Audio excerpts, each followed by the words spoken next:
Hey guys, this is Introducing Emmy, and we're back with another Redline Tuesday. This drawing was provided to me by Ileana Mansfield at deviantart.com.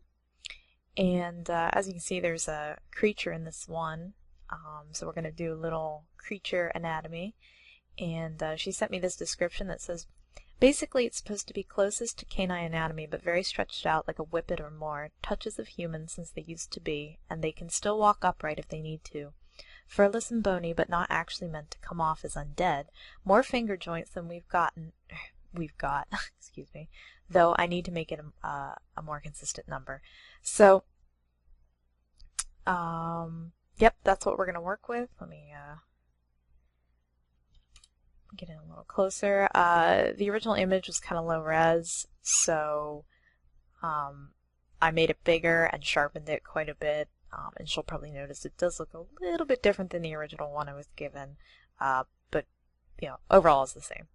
Okay, so the first thing I'm going to do actually is extend my, I'm also going to make this white. Okay, I'm going to extend my canvas because right now the characters are kind of floating in space, and I need to be able to work beyond that to see what I'm doing. I'm also going to make this slightly lighter. Okay, or darker, or I don't know. Okie dokie. So the first thing I noticed was that the knees are here, facing in this direction, whereas the upper body is facing in that direction.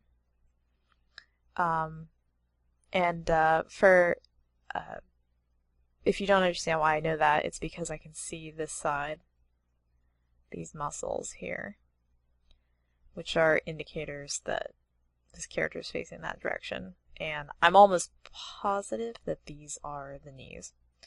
Okay. So we're going to fix that. Because it's kind of awkward to have the upper body twisted in one direction and the lower body twisted in another. So let's draw our center line here. So yeah, we're going to be going in this direction now.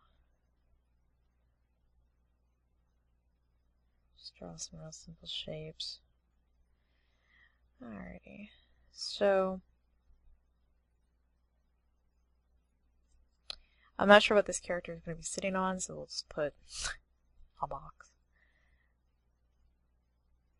Also, I'm sorry if this is a little bad at first.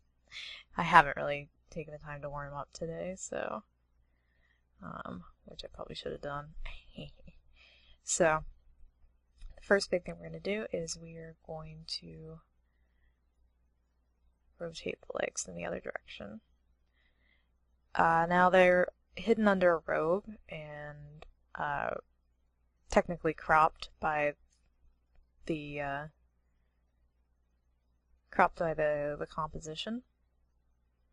And again, I don't know what this character is supposed to be sitting on, but it would help if you implied some wrinkles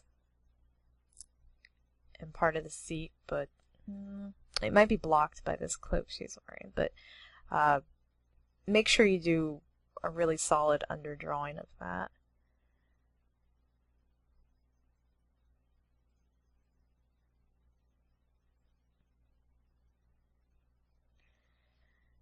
I'm definitely going to make multiple layers here.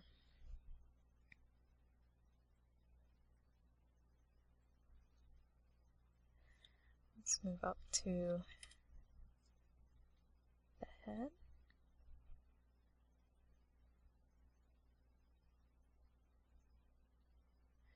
Sorry, when I work, I get really close. Oop, that was me cracking my knuckle. That's me gonna have arthritis someday.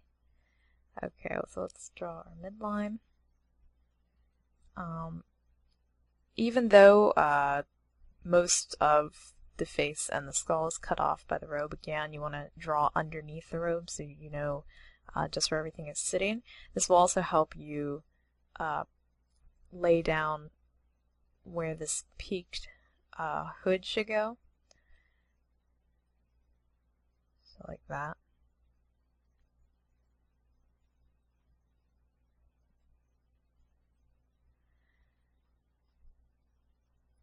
So behind the neck,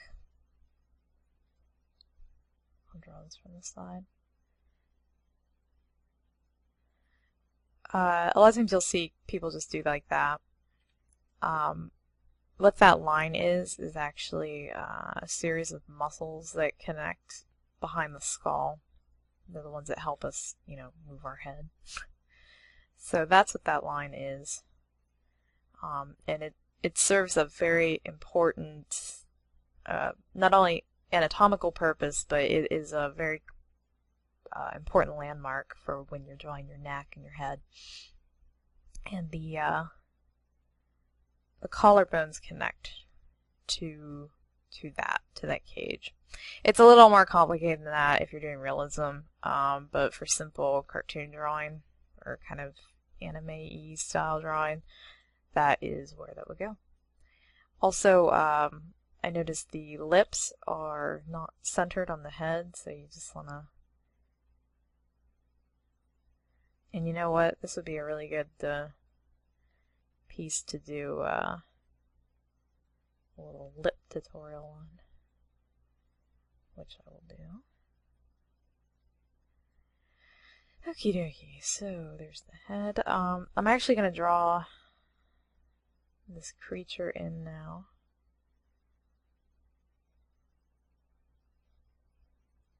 So that then I can position her arms around it. Okay.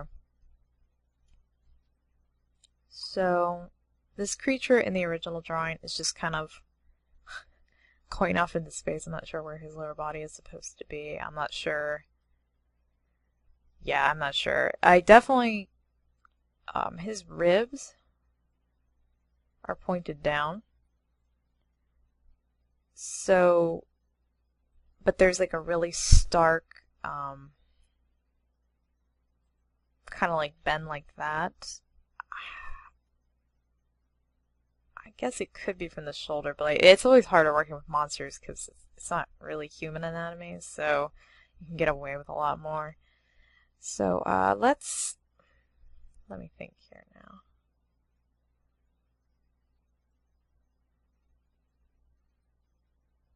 He's dead ass. He's got a nice butt. Oops. I almost went back to an old save. Okay, I'm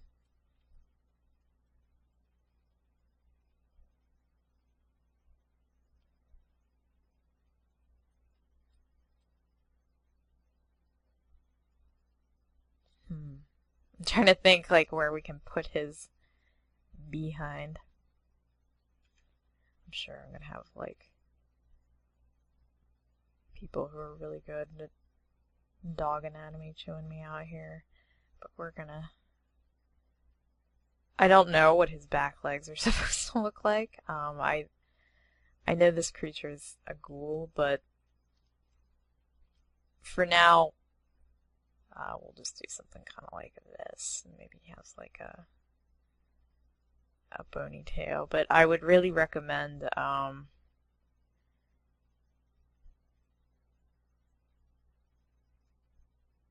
figuring out where this character's feeties would be placed, and I'm going to help you out with that. So let me think here. It's too much. It would definitely be in the ballpark of like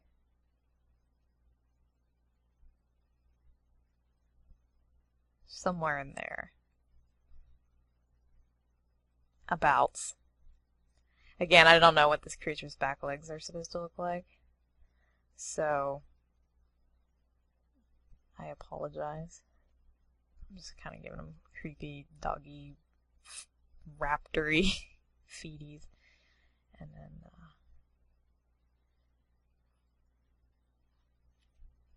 that would be about where her buttocks are sitting. So, okay.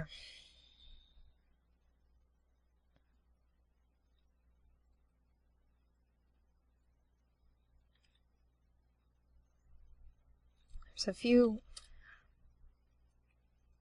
big things we can do here to make his skull anatomy a little more sound. He has a point on the back of his head, sort of like a dog's would, and I see you've been exaggerating the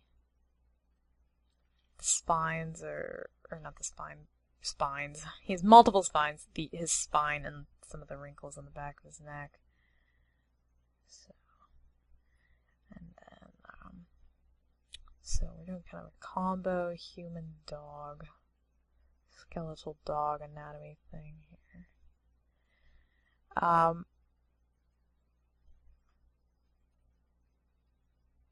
would make this curve a little more subtle.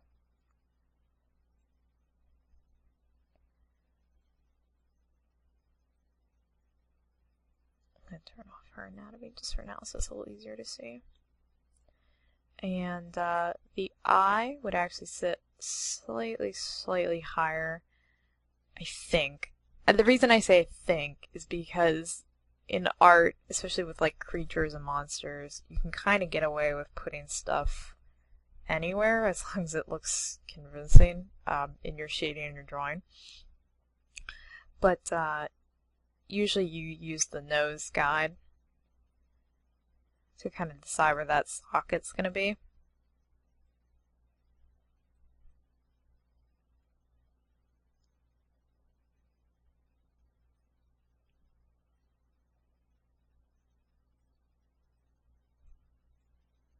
I'm sure there's going to be people out there that disagree with me about that. But I believe you can get away with just about anything in art if you can make it look good, make it look convincing. Whether it's appropriate or not is a whole other story. So, humans, this is going to be a really bad drawing of this socket. Humans have a bone that goes up to their temple like that runs around the eye, and then for simplicity's sake it comes down, and then you have your teeth and your nose. Heads are pretty flat on the sides, and then you would see a little bit of a gap. This is from the front, and then it kind of goes like that. Kinda. And then more teeth. 100,000 teeth. I actually have a mug. I don't know if I mentioned this mug before. It drives me nuts. I have this mug that has a skull drawn on the front. And it actually looks really good, except for the jaw. The person obviously has never looked at a skeletal jaw before because they have the teeth going like this, and there's like 100 of them. It's just like, bah, bah, bah, bah, bah. I really like the drawing on the mug. Like, it's kind of like a scratchy ink-looking drawing. I think it's supposed to be like a skull and crossbone, like pirates, but that is not how you do that. Okay, so let's draw our socket, the bone around the socket. I actually think this creature's socket would be pretty deep, pretty far back. So we'll draw that bone. We'll draw where the teethies come down.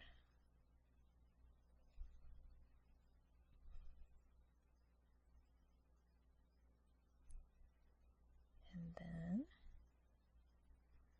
so the fangs usually sit right on that corner there. So that does look okay. And then similarly,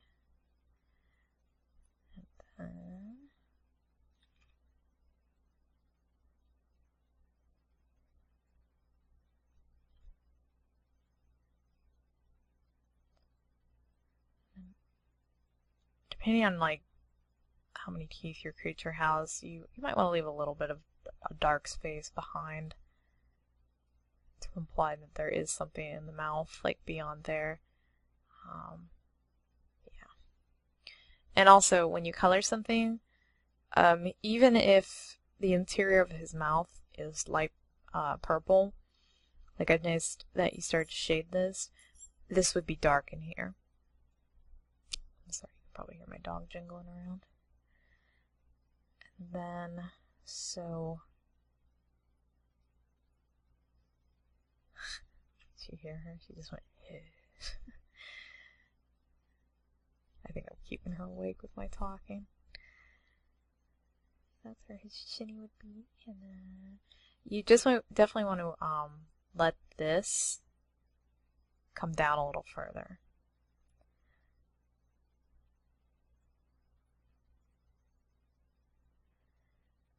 And then this, I don't know how taunt you want this to be, but it would look pretty cool if it was like a little more like, but you know what, I'll leave it straight because I think that's what you're going for. Alrighty.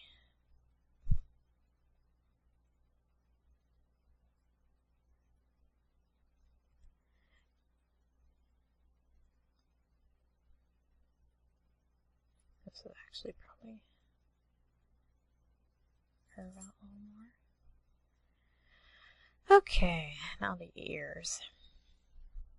Oh, and again, this creature, since he is partially human, we want to draw some of those tendons and the muscle that connects down across.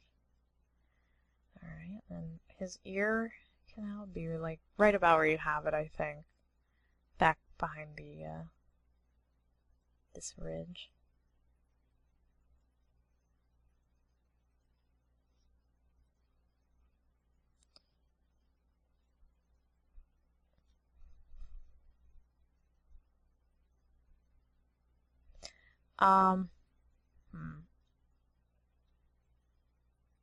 So the other ear canal would probably be like right about there. If you're like looking through, like if you're x-raying the skull and you could see to the other side, it'd be right about there. This ear is like kind of bent or broken or too short. It would probably be, if you wanted it to fold down, it would probably be out more like this.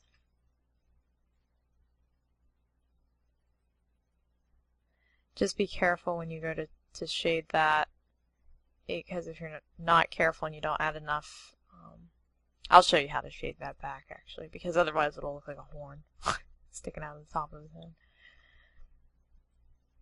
Okay. So, this creature's shoulder blades are right in here. And his shoulder. So, these sheets connect down to... I'm doing a terrible job explaining my anatomy today, but these sheets connect down to this area. Or did I totally mess this up? I'm not sure. Let's just move on to the arm and I'll see if I'm doing this right, because I feel like I'm messing something important up. I'm just... Somebody out there is going to yell at my anatomy today. Okay, so on top of our arms, I don't know if I've explained this before, but you have kind of these muscles over your shoulder, and then, you know, and then your chest would be here, and oh wow, I am just blowing it today, but just know that there's like a sheet of triangular, or more like a diamond shape going over your arm, and depending on how far the arm is rotated forward or back, that will rotate to some degree with it.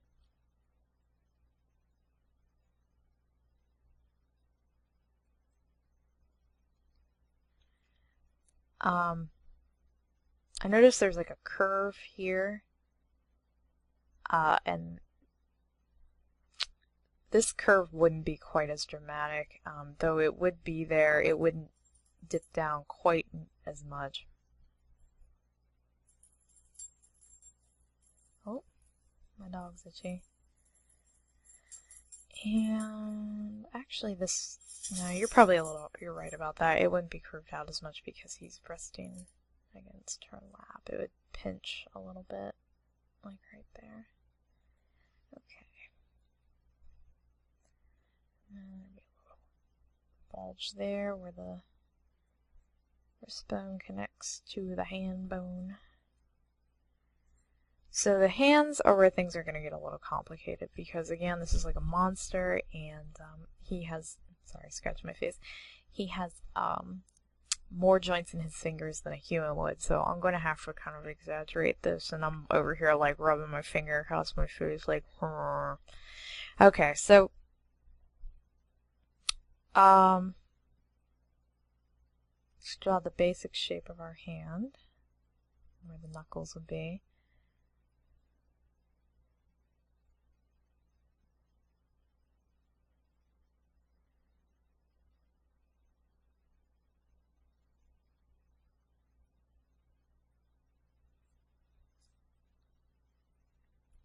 See, now I'm doing these, that habit I just remembered, yeah.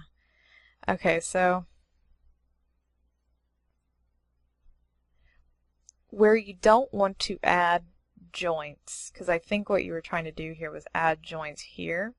You don't want to add them there because that is part of the creature's, like the back of his hand, and that comes off looking kind of like the knuckle, where the bones connect to the knuckly area. So I would recommend, if you're going to add more joints, to add them down here.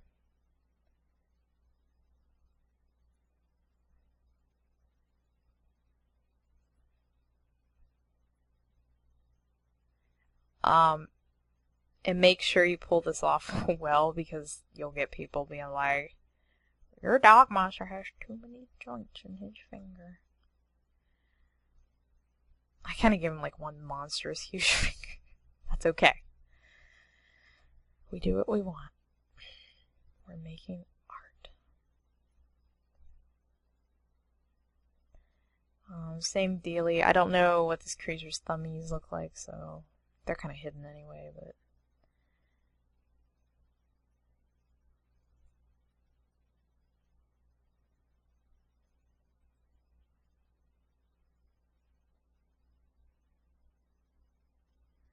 thummies.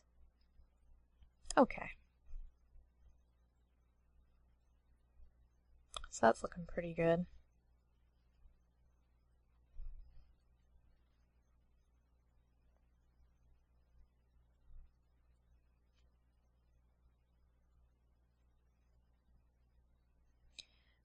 So here, depending on how muscular he is, you would see sort of, oh god, I'm doing this all wrong today. I apologize. You would either see a sort of staggering of either muscles or ribs. I'm assuming you're going for something more bony, yeah, because you said bony, so these would just be ribs. I would only draw like maybe one or two. If you draw too many, then it comes off looking a little overly complicated, and you sort of lose some of that effect you're going for. Again, there's another muscle right here, another sheet of muscles that connects to the back. Though I'm sort of combining dog and human anatomy here. I don't think that's quite where they connect in dogs, but there is a stretch of skin here, so it could be either the muscles in the back or that little stretch of skin. If you have a doggy, you know what I'm talking about. There's like a little lub right there that kind of connects to the belly area. Okay. So we've got our monster drawn in. Let's go over her more.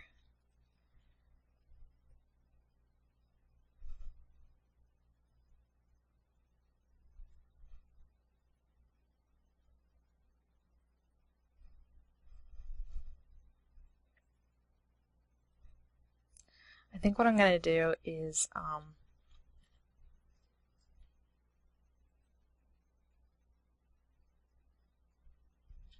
put a color under him just to push him away.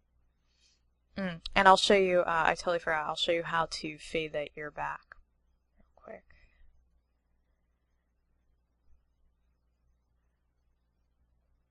I have a certain song about a certain dragonborn stuck in my head.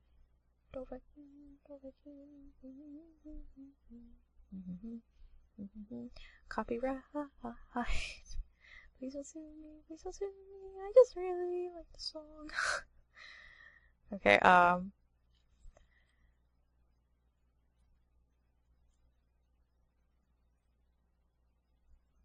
Alright, so just throw a little color in there. That's just to bring it so I can see the... Once you start having a lot of layers and you're correcting stuff, you really gotta think of ways to bring that stuff up.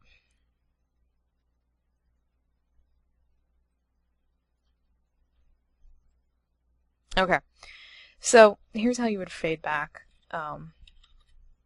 something that's supposed to be in the background. It's really simple. I usually use whatever the color of the background is because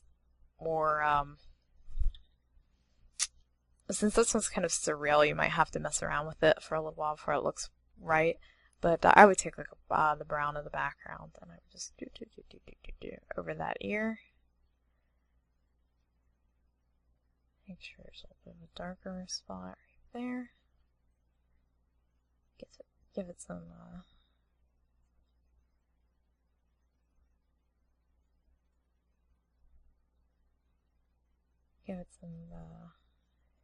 what do they call that?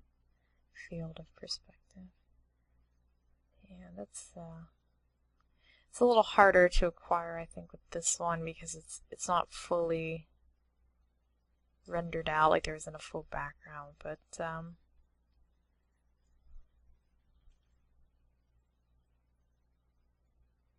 yeah, there's something like that. I think we get you. So that pushes that into the background,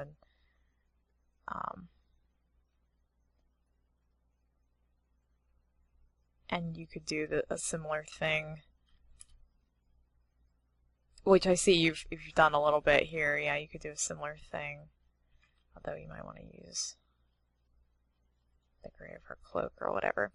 Okay, so that's basically how you would do something like that. I can show better examples and give a little better tutorial on that if anybody wants it. So let's get rid of some of this stuff on the side. And let's draw her arms. She gonna be cuddling him. Yeah, I love you, demon puppies. We would gladly feast on those who would subdue us. So now that we've turned her body, we can either move this hand forward or not. I mean, you could totally reposition most of this because now she's facing more in this direction. If she has breasts, they would be, here. If she has breasted knees. There we go.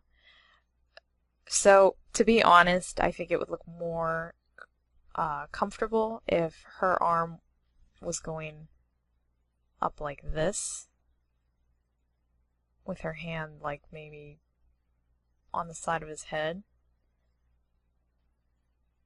Something like that. But for the sake of correcting some of the anatomy here, I'm going to just go over the hand provided. So this may still look a little awkward, but I just want to show the diff.